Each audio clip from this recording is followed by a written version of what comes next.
il dit que justement la France, les États-Unis, l'Organisation des États américains, la Commission économique européenne et le gouvernement du Canada s'étaient rencontrés au lac Meech pour décider de comment trouver une façon de mettre Haïti en tutelle sans jamais nommer qu'il s'agissait effectivement d'une tutelle, parce que c'est un mot qui ne passe pas en Haïti.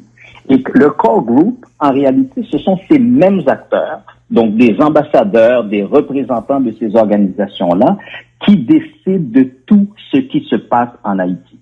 Et 2010 va être un moment charnière pour le core group. Comment... Alors, allez-y. Oui, allez-y. J'allais dire, comment les institutions haïtiennes ont-elles perdu la main sur les affaires internes du pays? En fait, l'idée même de départ, c'est Régis Debray, le philosophe français, qui le résume le mieux. Il disait que, en réalité, tout ça, et c'était même sa proposition, c'était de faire d'Haïti une pupille de l'humanité, une espèce d'orphelin sans parents qu'on prend sous sa charge, que la communauté internationale prendrait sous sa charge. Donc, c'est ça le principe de la pupille de l'humanité. Mais pour que la classe politique haïtienne perde le contrôle sur l'avenir du pays, sur la direction du pays, c'est parce que le core group a quand même été capable de recruter des serviteurs, des gens qui étaient prêts à fonctionner avec eux, et des gens aussi qui ont des intérêts personnels, privés à l'étranger. On le voit dès qu'on veut sanctionner un dirigeant dans un pays, on gèle ses avoirs à l'étranger. Donc, une fois qu'on a identifié ces gens-là, on est capable de les jouer assez facilement. Il existe depuis fin août de cette année une structure appelée l'Accord du Montana qui veut trouver une solution haïtienne à la crise qui rassemble largement des organisations de la société civile et des partis et regroupements politiques. Quels sont les objectifs de cette structure et quelle marge de manœuvre a-t-elle? En fait, je crois que justement les gens de l'accord de Montana veulent proposer une solution haïtienne à un problème haïtien.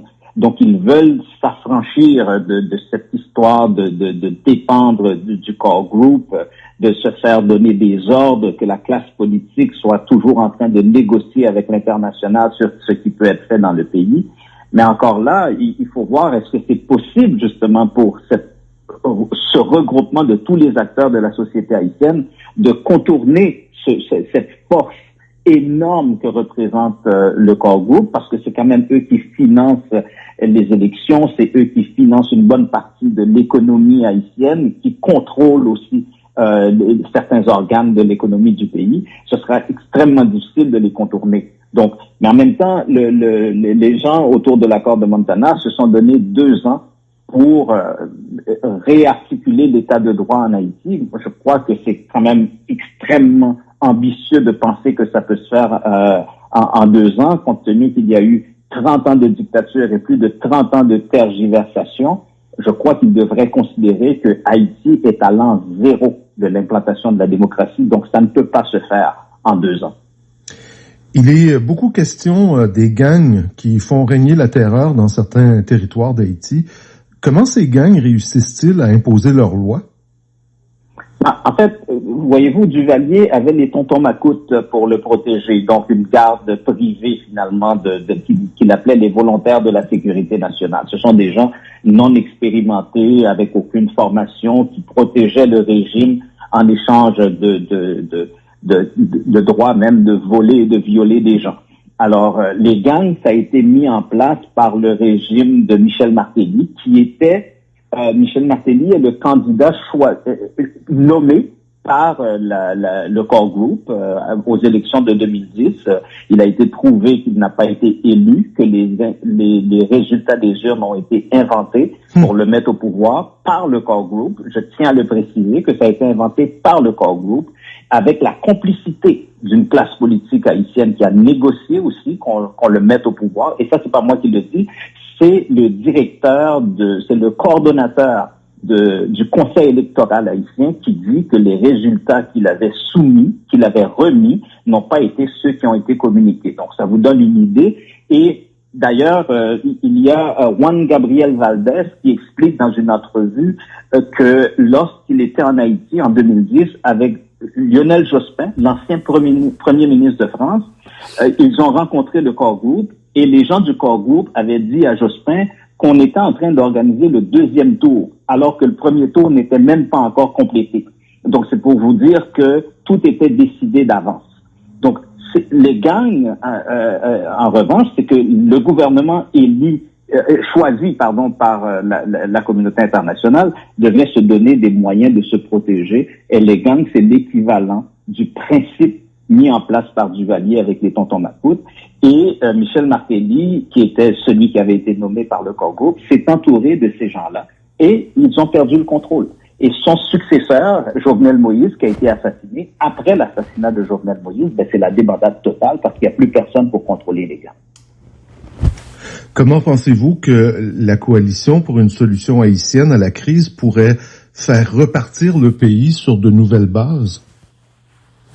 Il y a un ensemble d'éléments que ce groupe-là, ce regroupement doit tenir en compte. Essentiellement, je crois qu'ils ne doivent pas perdre de vue que pendant qu'il y a toutes ces diversions, il y a plein de choses qui se passent dans le pays. Il y a essentiellement, je veux toujours rappeler que le programme des Nations Unies pour l'environnement avait dans un rapport publié en 2010 justement dit que dans le sous-sol haïtien, il y a de l'or, de l'argent, du cuivre, du nickel, du marbre. Il y a plein de ressources là-dedans. Et pendant qu'on fait tout ce palabre autour de l'avenir d'Haïti, il y a des compagnies comme Eurasian Minerals, il y a Magiscor, des compagnies canadiennes, il y a CVS Mining qui sont en train d'exploiter le sous-sol haïtien à l'abri de tous les regards. Parce qu'on regarde ailleurs, pendant ce temps-là, ces entreprises sont en train de piller le sous-sol haïtien. Alors, il faudrait que cette coalition de tous les acteurs de la société haïtienne soit consciente que le pays, la véritable richesse du pays est en train de leur échapper présentement. Si on veut développer ce pays, il faut penser au sous-sol du pays. Et actuellement, ce sont des compagnies américaines et canadiennes qui sont en train de s'enrichir. On doit parler aussi des intérêts économiques pour certains pays du Core Group. Pourquoi veulent-ils maintenir leur emprise sur Haïti? Justement, je vous parlais de CVS Mining. CVS Mining, c'est une entreprise, jusqu'à sa mort en 2019, un des actionnaires de cette entreprise-là, sur le conseil d'administration, on retrouvait Tony Rodarm. Tony Rodarm, c'est le frère de Hillary Clinton. Et pour vous montrer comment que la classe politique est au service de ces gens-là, un autre membre du conseil d'administration de CVS Mining s'appelle Jean-Max Bellerive. Et Jean-Max Bellerive, c'est l'ancien premier ministre d'Haïti. Donc, vous voyez comment tous ces gens-là travaillent ensemble pour piller le pays. Et des entreprises comme Magiscor, qui est une entreprise canadienne, avaient fait de l'exploitation minière en Haïti la plus importante, le porte-étendard de l'entreprise. Donc, ça vous donne une idée de ce qui est en train de se passer. N'oublions pas non plus que les travailleurs haïtiens dans ce qu'on appelle les sweatshops, les ateliers de misère, en 2010, le gouvernement haïtien voulait augmenter le salaire, tenez-vous bien, à 61 sous de l'heure. 61 sous de l'heure. Le gouvernement Obama est intervenu au nom de Hanes, JCPenney et d'autres entreprises de sous-traitance pour exiger et obtenir que le salaire maximum, qu'on pouvait verser serait de 61 sous. De 31 sous au lieu de 61 sous. Alors, ça vous donne une idée de ce qui se joue, une main-d'œuvre à bon marché et un sous-sol à exploiter au maximum. Est-ce que les Haïtiens ont conscience de ce Core Group et de son emprise sur le pays? Voyez-vous, quand l'envoyé spécial américain Daniel Foote a dénoncé l'existence du Core Group, je pense que la communauté internationale, en tout cas ici au Canada, on a réalisé que le Canada faisait partie de ça, mais c'est quelque chose que tout le monde en Haïti est au courant de l'existence de cette affaire-là.